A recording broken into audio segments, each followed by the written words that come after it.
I do a lot of the diabetes care here at the clinic. I established a planned care program that I regularly visit with them. I'm their continuity provider.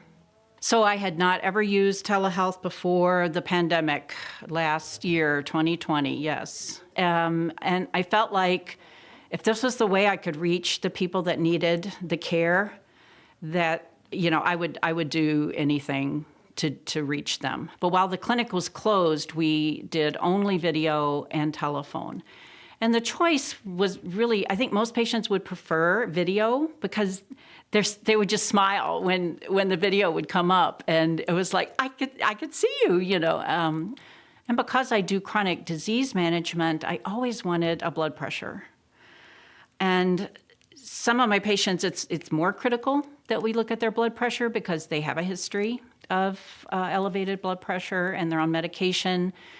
But I just gave everybody. I mean, we have the capability to give them monitors. And so as part of our pharmacy pickup, which we did continue, but in a remote fashion, I gave everybody a blood pressure monitor. So I was able to have them sit down and quietly and take their blood pressure and also give me the readings.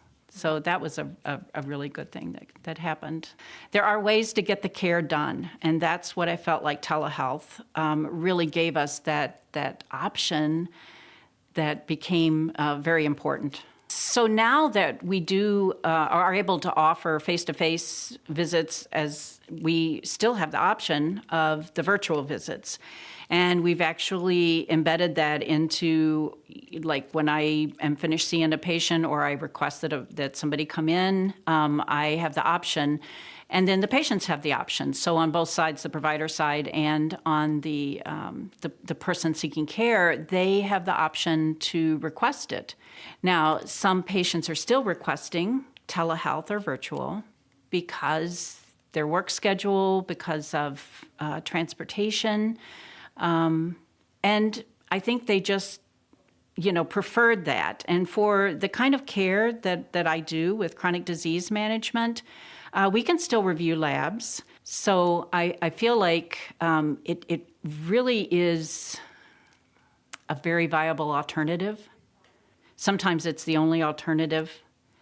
And patients just want the care. They want somebody to be able to tell their story to help them to come to some plan that can help them either be healthier, to help them get through the day, to help them, know whether they have to go to the hospital or not in an acute situation.